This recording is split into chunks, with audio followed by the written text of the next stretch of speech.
Alright. Sorry, take a seat. Tell me what appears to be the problem. I have for you 4 questions in my fancy Lockby Yacht Club notebook. Let's get started straight away. I need to take notes on the timings as well. I'm woefully underprepared. My God. I'm sorry. Okay, first question. What is an international converter nowadays? Kaweco has one, but it's still marketed as international. That's probably because it doesn't really matter what the brand of the converter is, but what kind of pens it fits, right? A standard international converter is a type of converter that has a specific type of nipple. Here I have a Magna Carta pen, and it has this, probably Schmidt. Yeah, Schmidt says Schmidt. Don't know if you can read that, but it does. Probably can't read it if I move it this fast. But it says Schmidt. There is the K5 and there is another one, and I forget which model this is.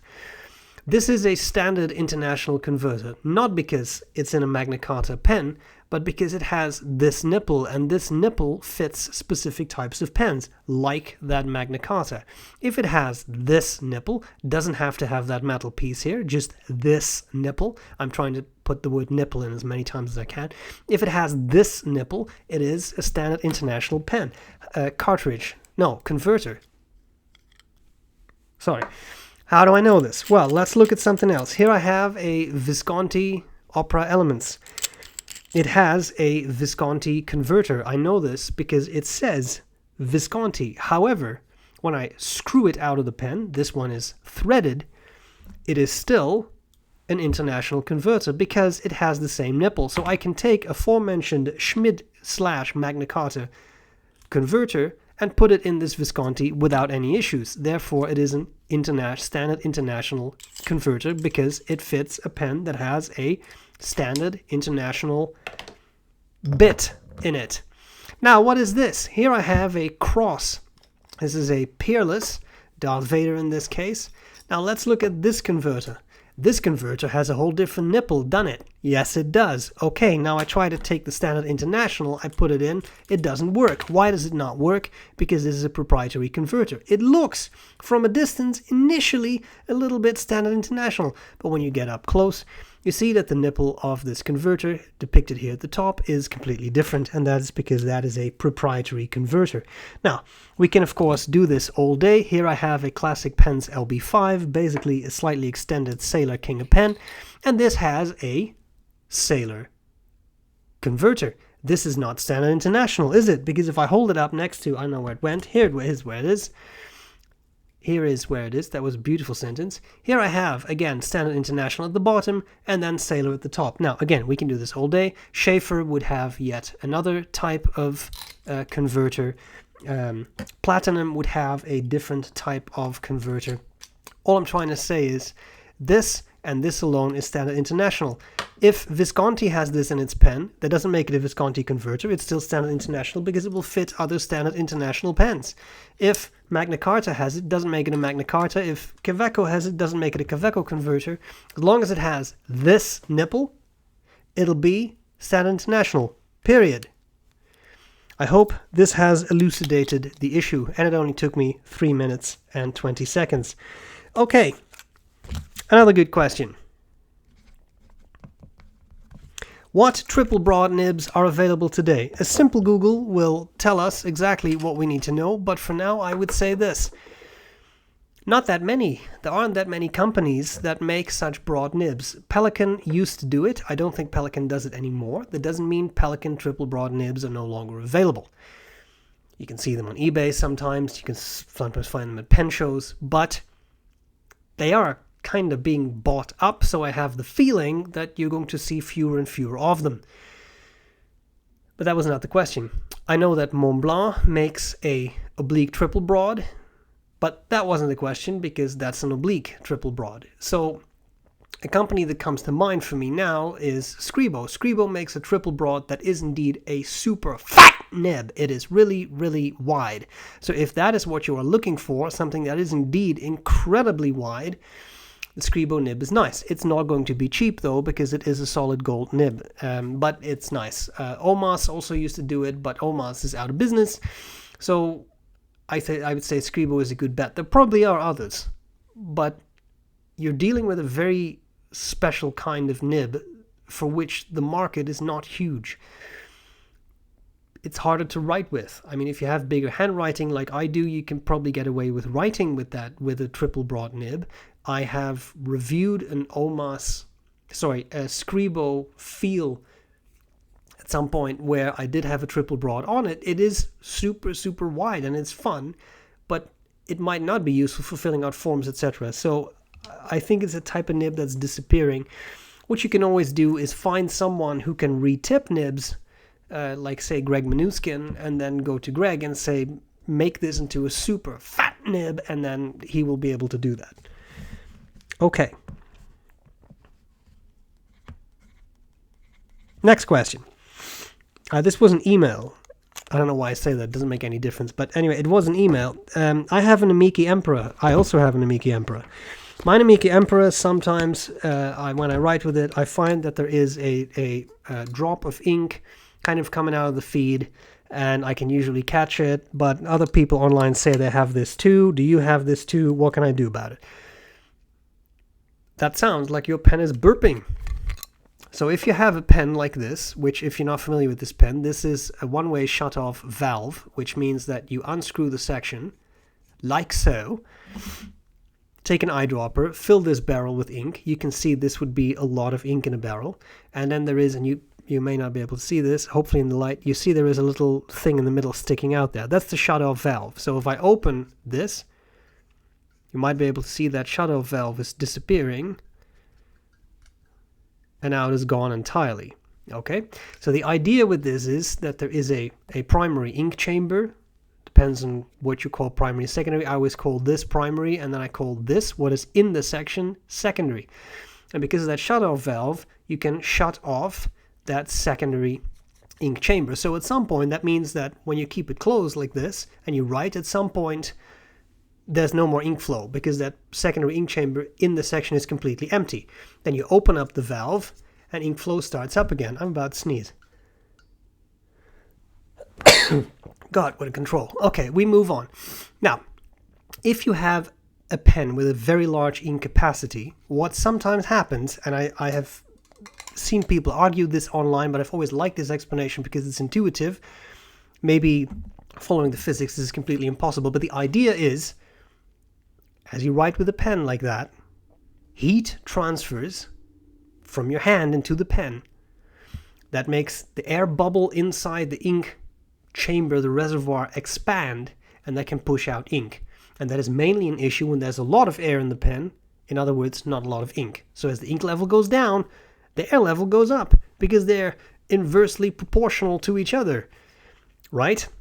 So if your pen is running low on ink, that may happen. Maybe you have super hot hands, for example, or in a very hot climate, and that might be more pronounced, I'm guessing.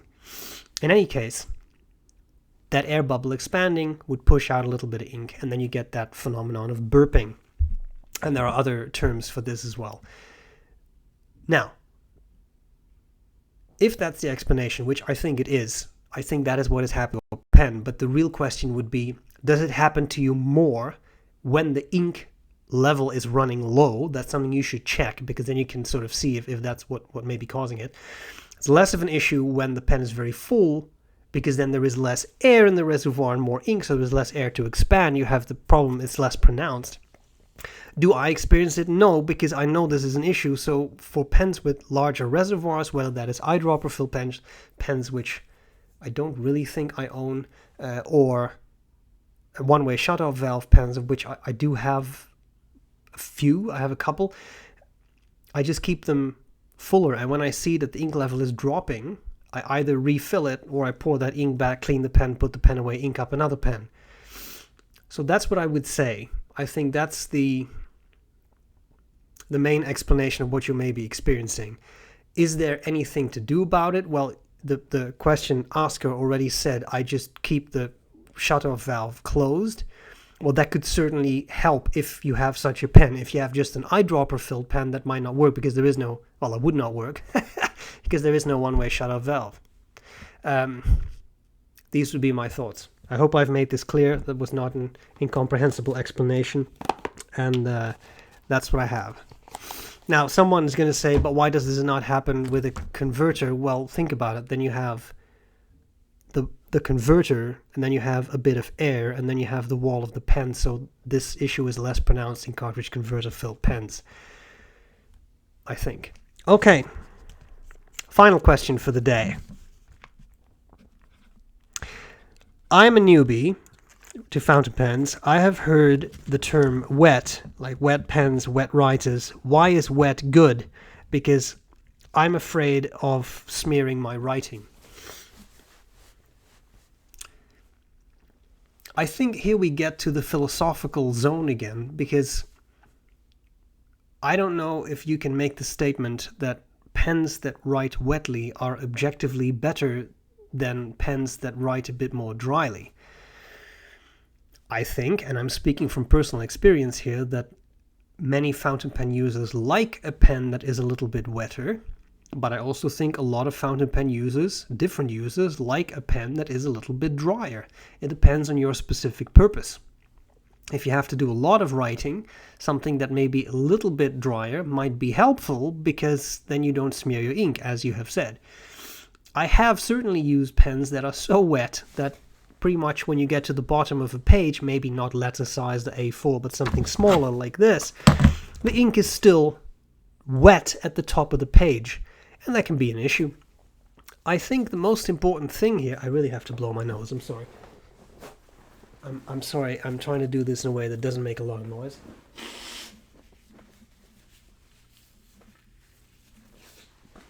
Okay, I don't want to be sniffing in this video the whole time.